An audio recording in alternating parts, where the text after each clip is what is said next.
गीता पढ़ने के क्या लाभ हैं? मानसिक शांति और सकारात्मकता में समृद्धि होती है। जीवन के वास्तविक उद्देश्य को समझने में मदद मिलती है। विपरीत परिस्थितियों में धैर्य और संतुलन बनाए रखना। आत्मज्ञान और आत्मविश्वास का विकास। श्रीमद् भगवद गीता जीवन का सार। श्रीमद् भगवद गीता हिंदू धर्म का एक महत्वपूर्ण ग्रंथ है, जिसे भगवान कृष्ण द्वारा अर्जुन को दिए गए उपदेशों का संग्रह माना जाता है।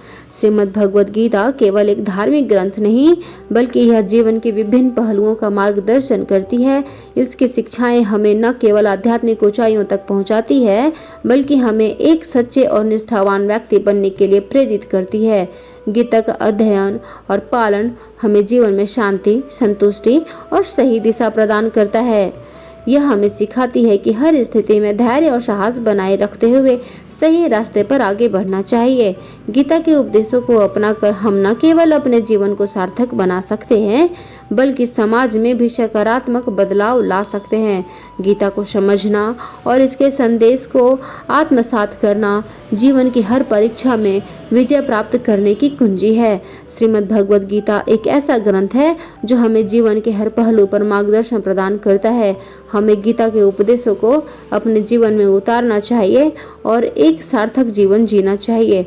अगर आप गीता और अधिक गहराई से जानना चाहते हैं तो इसका अध्ययन अवश्य करें, और यदि अध्ययन नहीं कर सकते हैं तो फिर मैं यहाँ ऑडियो के रूप में आपको सुना रही हूँ। आप इसे कृपया सुनें और जितना हो सके ज्ञान चक्षुओं को खोलने की कोशिश करें।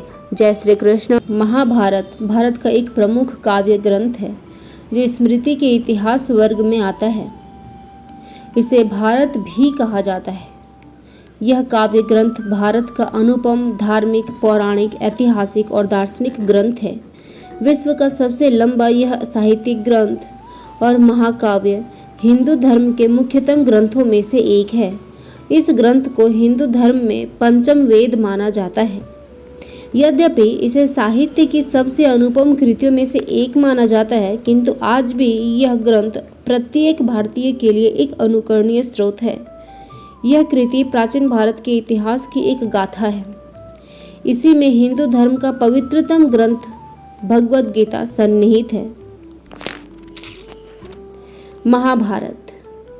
महाभारत युद्ध आरंभ होने के ठीक पहले भगवान श्री कृष्ण ने अर्जुन को जो उपदेश दिया वह श्रीमद् भगवद गीता के नाम से प्रसिद्ध है। यह महाभारत के भीष्म पर्व का अंग है। गीता में 18 अध्याय और 700 श्लोक हैं। गीता की गणना प्रस्थान त्रयी में की जाती है, जिसमें उपनिषद और ब्रह्मसूत्र भी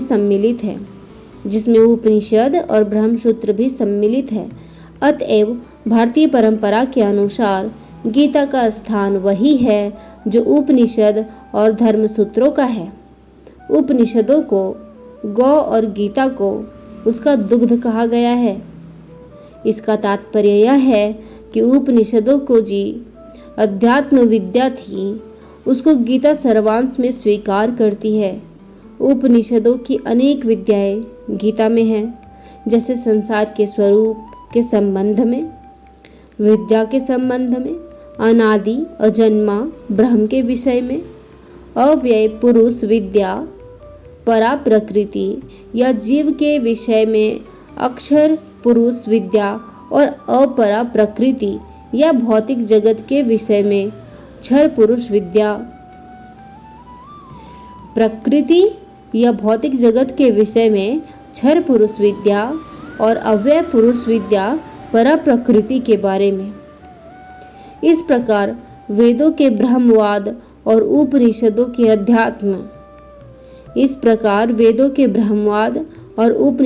अध्यात्म इन दोनों की विशिष्ट सामग्री गीता में सन्निविष्ट है। उसे ही पुष्पिका के शब्दों में ब्रह्म विद्या कहा गया है। धर्म है सनातन धर्म। लेखक वेदव्यास। भाषा संस्कृत। अवधि है तृतीय सहस्त्राब्दी ईसा पूर्व। अध्याय 18। श्लोक आयत 700। श्लोक है 700। अध्याय 18। अवधि तृतीय सहस्त्र शताब्दी। भाषा संस्कृत। लेखक वेदव्यास। धर्म है सनातन धर्म। महाभारत के युद्ध के समय जब अर्जुन युद्ध करने से मना करते हैं, तब श्री कृष्ण उन्हें उपदेश देते हैं और कर्म व धर्म के सच्चे ज्ञान से अवगत कराते हैं। श्री कृष्ण के इन्हीं उपदेशों को श्रीमद् भगवद गीता नामक ग्रंथ में संकलित किया गया है। गीता के 18 अध्याय। श्रीमद् भगवद गीता के सभी 18 अध्यायों का संक्षिप्त परिचय क्रमशः निम्न प्रकार से है। पहला है अर्जुन विषाद योग, सेना का सैन्य निरीक्षण। सांख्य योग गीता का सार। तीसरा कर्म योग। चौथा है ज्ञान कर्म संन्यास योग मीन्स दिव्य ज्ञान। पांचवा कर्म वैराग्य मार्ग। छठा ध्यान योग। सातवां ज्ञान विज्ञान योग भगवत ज्ञान की प्राप्ति। आठवां अक्षर ब्रह्म योग मीन्स भगवान की प्राप्ति। नौवां राज विद्या राजगुह्य योग परम गुप्त ज्ञान। नौवां में है परम गुप्त ज्ञान। 10वां विभूति योग श्री भगवान का ऐश्वर्य। 11वां विश्व रूप दर्शन योग विराट रूप। 11वां में है विराट रूप। 12 भक्ति योग। 13 क्षेत्र क्षेत्रज्ञ विभाग योग प्रकृति पुरुष चेतना। नेक्स्ट है गुण त्रय विभाग योग पुरुषोत्तम योग। 16वां दैवासुर समा विभाग योग। 17वां श्रद्धा त्रय विभाग योग। 18वां है मोक्ष संन्यास योग मीन्स उपसंहार संन्यास की सिद्धि। पहला श्रद्धा है, उसके बाद है उपसंहार संन्यास की सिद्धि। प्रथम अध्याय का नाम है अर्जुन विषाद योग। वह गीता के उपदेश का विलक्षण रंगमंच प्रस्तुत करता है, जिसमें श्रोता और वक्ता दोनों की कुतूहल शांति के लिए नहीं वरन जीवन की प्रगाढ़ समस्या के समाधान के लिए प्रवृत्त होते हैं। शौर्य और धैर्य, साहस और बल, इन चारों गुणों की प्रभुत्व मात्रा से अर्जुन का व्यक्तित्व बना था। शौर्य, धैर्य, साहस और बल, इन चार गुणों की प्रभुत्व मात्रा से अर्जुन का व्यक्तित्व बना था और इन चारों के ऊपर दो गुण थे। दो गुण वो कौन से थे? एक था क्षमा, दूसरी प्रज्ञा। पहला गुण क्षमा, दूसरा गुण प्रज्ञा। बल प्रधान छात्र धर्म से प्राप्त होने वाली स्थिति में पहुंचकर सहसा अर्जुन के चित्त पर एक दूसरे की प्रकार के मनोभाव का आक्रमण हुआ। कार्पण्य का दूसरे ही प्रकार के मनोभाव का आक्रमण हुआ और वह मनोभाव था कार्पण्य का। एक विचित्र प्रकार की करुणा उसके मन में भर गई और उसका छात्र स्वभाव लुप्त हो गया। जिस कर्तव्य के लिए वह कटिबद्ध हुआ था उससे वह विमुख हो गया। ऊपर से देखने पर तो इस स्थिति के पक्ष में उसके तर्क धर्मयुक्त जान पड़ते हैं, किंतु उसने स्वयं ही उसे कार्पण्य दोष कहा है और यही माना है कि मन की इस कायरता के कारण उसका जन्म सिद्ध स्वभाव उपहत या नष्ट हो गया था। वह निर्णय नहीं कर पा रहा था कि युद्ध करे अथवा वैराग्य ले ले, क्या करे क्या ना करे। कुछ समय में समझ कुछ नहीं आया उसे। इस मनोभाव की चरम स्थिति में पहुंचकर उसने धनुष बाण एक ओर डाल दिया। कृष्ण ने अर्जुन की वह स्थिति देखकर जान लिया कि अर्जुन का शरीर ठीक है, किंतु युद्ध आरंभ होने से पहले ही उस अद्भुत क्षत्रिय का मनोबल टूट चुका है। बिना मन के यह शरीर खड़ा नहीं रह सकता। अतएव कृष्ण के सामने एक गुरु कर्तव्य आ गया। अतः तर्क से, बुद्धि से, ज्ञान से, कर्म की चर्चा से, विश्व के स्वभाव से, उसमें जीवन की स्थिति से, दोनों के नियामक अव्यय पुरुष के परिचय से और उस सर्वोपरि परम सत्तावान ब्रह्म के साक्षात दर्शन से अर्जुन के मन का उद्धार करना, यही उनका लक्ष्य हुआ। इसी तत्व चर्चा का विषय गीता है। पहले अध्याय में सामान्य रीति से भूमिका रूप में अर्जुन ने भगवान से अपनी स्थिति कह दी। प्रथम अध्याय में दोनों सेनाओं का वर्णन किया जाता है।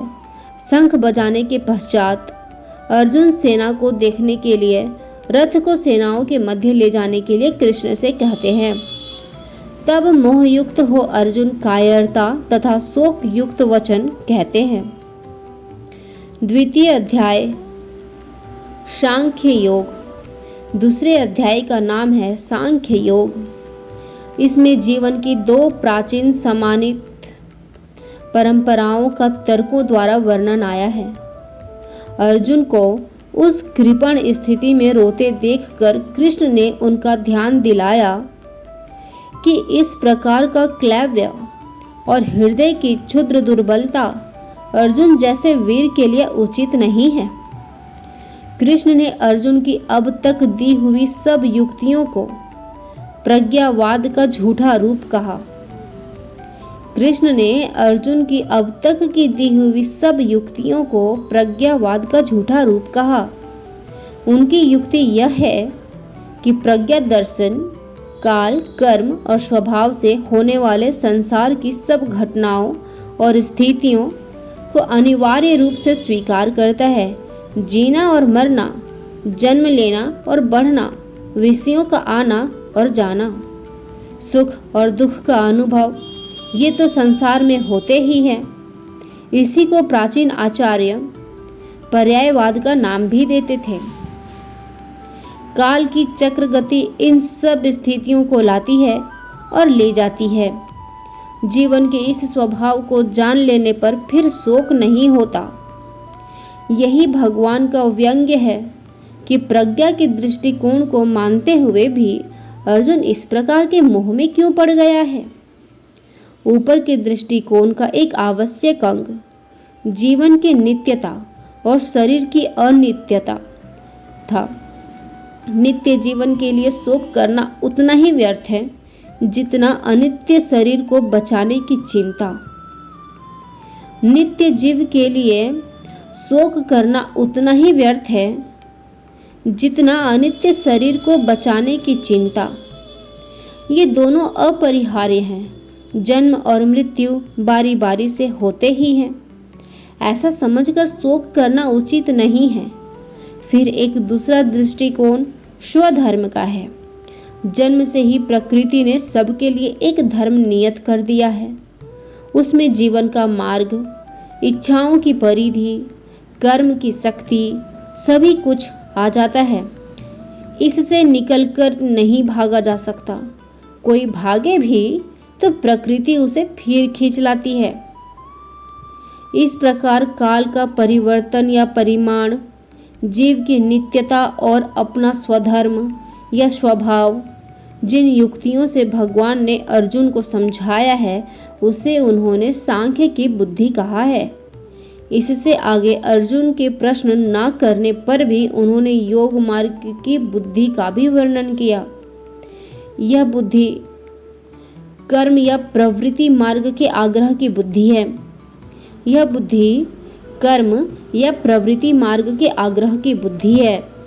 इसमें कर्म करते हुए कर्म के फल की आसक्ति से अपने को बचाना आवश्यक है। कर्म योगी के लिए सबसे बड़ा डर यही है कि वह फल की इच्छा के दलदल में फंस जाता है। उससे उसे बचना चाहिए। अर्जुन को संदेह हुआ कि क्या इस प्रकार की बुद्धि प्राप्त करना संभव है। व्यक्ति कर्म करे और फल ना चाहे तो उसकी क्या स्थिति होगी। यह एक व्यवहारिक शंका थी। उसने पूछा कि इस प्रकार का दृढ़ प्रज्ञा वाला व्यक्ति जीवन का व्यवहार कैसे करता है। आना जाना, खाना पीना, कर्म करना, उनमें लिप्त होकर भी निर्लेप कैसे रहा जा सकता है। कृष्ण ने कितने ही प्रकार के बाह्य इंद्रियों की अपेक्षा मन के संयम की व्याख्या की है। काम, क्रोध, भय, राग, द्वेष के द्वारा मन का स्वभाव और सौम्य भाव बिगड़ जाता है और इंद्रियां वश में नहीं रहती। इंद्रिय जय ही सबसे बड़ी आत्मजय है। बाहर से कोई विषयों को छोड़ भी दे तो भी भीतर का मन नहीं मानता। विषयों का स्वाद जब मन से जाता है तभी मन प्रफुल्लित, शांत और सुखी होता है। समुद्र में नदियां आकर मिलती है पर वह अपनी मर्यादा नहीं छोड़ता। ऐसे ही संसार में रहते हुए, उसके व्यवहारों को स्वीकारते हुए अनेक कामनाओं का प्रवेश मन में होता रहता है, किंतु उनसे जिसका मन अपनी मर्यादा नहीं खोता उसे ही शांति मिलती है। इसे प्राचीन अध्यात्म परिभाषा में गीता में ब्रह्म स्थिति कहा है। अर्जुन की कायरता के विषय में अर्जुन कृष्ण संवाद, सांख्य योग, कर्म योग, स्थिर बुद्धि, व्यक्ति के गुण। दूसरे अध्यायों में इन बातों की चर्चा थी। तीसरा अध्याय इस प्रकार सांख्य की व्याख्या उत्तर सुनकर कर्म योग नामक तीसरे अध्याय में अर्जुन ने इस विषय में और गहरा उतरने के लिए स्पष्ट प्रश्न किया कि सांख्य और योग, इन दोनों मार्गों में आप किसे अच्छा समझते हैं? सांख्य और योग, इन दोनों मार्गों में आप किसे अच्छा समझते हैं और क्यों नहीं यह निश्चित कहते हैं कि मैं इन दोनों में से किसे अपनाऊं? इस पर कृष्ण ने भी उतनी ही स्पष्टता से उत्तर दिया कि लोक में दो निष्ठाएं या जीवन दृष्टियां हैं। सांख्यवादियों के लिए ज्ञान योग है और कर्म मार्गियों के लिए कर्म योग है। सांख्यवादियों के लिए ज्ञान योग है और कर्म मार्गियों के लिए कर्म योग है। यहाँ कोई व्यक्ति कर्म छोड़ ही नहीं सकता। प्रकृति 3 गुणों के प्रभाव से व्यक्ति को कर्म करने के लिए बाध्य करती है। कर्म से बचने वालों के प्रति एक बड़ी शंका है, वह यह कि वे ऊपर से तो कर्म छोड़ बैठते हैं पर मन ही मन उसमें डूबे रहते हैं। यह स्थिति असह्य है और इसे कृष्ण ने गीता में मिथ्याचार कहा है। लोग तो ऊपर ऊपर से कुछ चीजें छोड़ जाते हैं परंतु मन में उसे लिए बैठे रहते हैं और इस बात को कृष्ण ने मिथ्याचार कहा है। मन में कर्मेंद्रियों को रोक कर कर्म करना ही सरल मानवीय मार्ग है। कृष्ण ने चुनौती के रूप में यहाँ तक यह कह दिया कि कर्म के बिना तो खाने के लिए अन्न भी नहीं मिल सकता। फिर कृष्ण ने कर्म के विधान को चक्र के रूप में उपस्थित किया। न केवल सामाजिक धरातल पर भिन्न व्यक्तियों के कर्म चक्र औरों की तरह आपस में पिरोए हुए हैं, बल्कि पृथ्वी के मनुष्य और स्वर्ग के देवता दोनों का संबंध भी कर्म चक्र पर आश्रित है। प्रत्यक्ष है कि यहाँ मनुष्य कर्म करते हैं, कृषि करते हैं और दैवी शक्तियाँ वृष्टि को जल भेजती हैं। अन्न और पर्जन्य दोनों कर्म से उत्पन्न होते हैं। अन्न और पर्जन्य दोनों कर्म से ही उत्पन्न होते हैं। एक में मानवीय कर्म, दूसरे में दैवी कर्म। फिर कर्म के पक्ष में लोक संग्रह की युक्ति दी गई है, अर्थात कर्म के बिना समाज का ढांचा खड़ा नहीं रह सकता। जो लोक के नेता हैं, जनक जैसे ज्ञानी हैं, वे भी कर्म में प्रवृत्ति रखते हैं। कृष्ण ने स्वयं अपना ही दृष्टांत देकर कहा कि मैं नारायण का रूप हूँ। मैं नारायण का रूप हूँ, मेरे लिए कुछ कर्म शेष नहीं है, फिर भी तंद्रा रहित होकर कर्म करता हूँ और अन्य लोग मेरे मार्ग पर चलते हैं।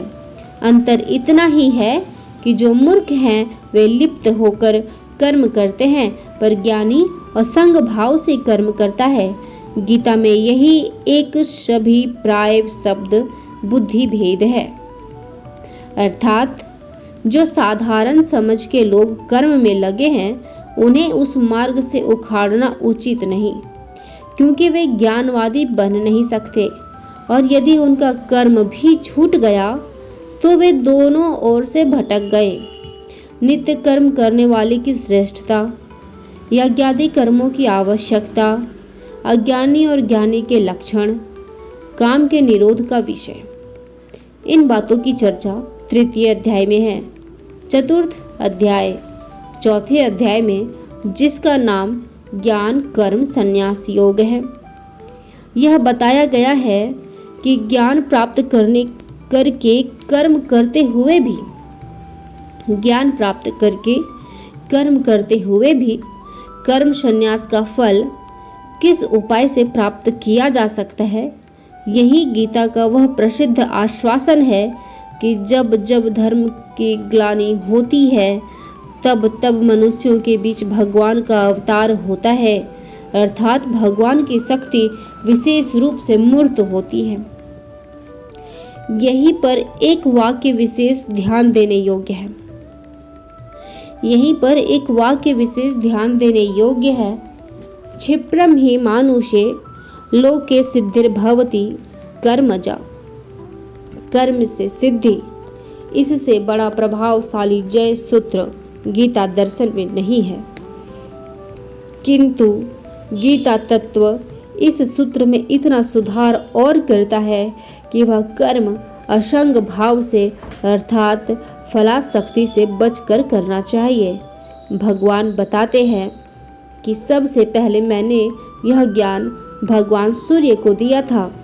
सूर्य के पश्चात गुरु परंपरा द्वारा आगे बढ़ा, किंतु अब यह लुप्त प्राय हो गया है।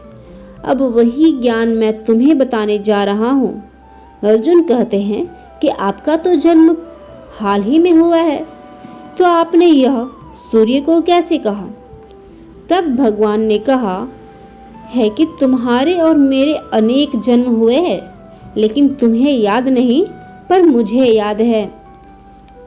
यदा यदा हि धर्मस्य ग्लानिर्भवति भारत, अभ्युत्थानं धर्मस्य तदात्मानं सृजाम्यहम्, परित्राणाय साधूनां विनाशाय दुष्टतां, धर्म संस्थापनार्थाय संभवामि युगे युगे। श्री कृष्ण कहते हैं कि जब जब धर्म की हानि और अधर्म की वृद्धि होती है, तब तब मैं अपने स्वरूप की रचना करता हूँ। साधुओं की रक्षा के लिए, दुष्कर्मियों का विनाश करने के लिए, धर्म की स्थापना के लिए मैं युग युग में मानव रूप में अवतार लेता हूँ।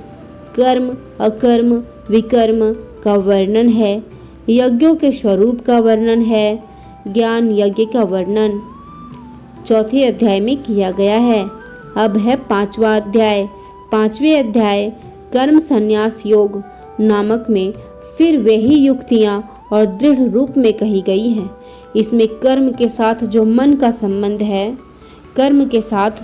संबंध है उसके संस्कार पर या उसे विशुद्ध करने पर विशेष ध्यान दिलाया गया है। यह भी कहा गया है कि ऊंचे धरातल पर पहुंचकर सांख्य और योग में कोई भी भेद नहीं रह जाता। किसी एक मार्ग पर ठीक प्रकार से चले तो समान फल, दुख में मन की समान स्थिति, इसे ही योग कहते हैं। सातवें अध्याय की संज्ञा ज्ञान विज्ञान योग है।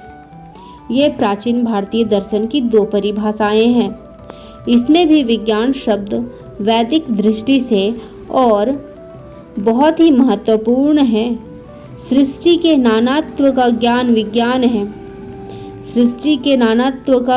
विज्ञान है और नानात्व से एकत्व की ओर प्रगति ज्ञान है। ये दोनों दृष्टियां मानव के लिए उचित है। इस प्रसंग में विज्ञान की दृष्टि से अपरा और परा प्रकृति के इन दो रूपों की जो सुनिश्चित व्याख्या यहाँ गीता ने दी है, यह अवश्य ध्यान देने योग्य है। अपरा प्रकृति में 8 तत्व है। पंचभूत है, मन बुद्धि और अहंकार है। जिस अंड से मानव का जन्म होता है उसमें ये 8 रहते हैं, किंतु यह प्राकृत सर्ग है, अर्थात यह जड़ है। इसमें ईश्वर की चेष्टा के संपर्क से जो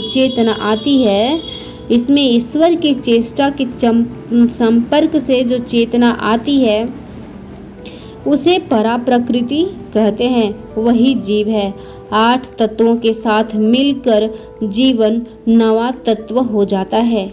8 तत्वों के साथ मिलकर जीवन नवा तत्व हो जाता है।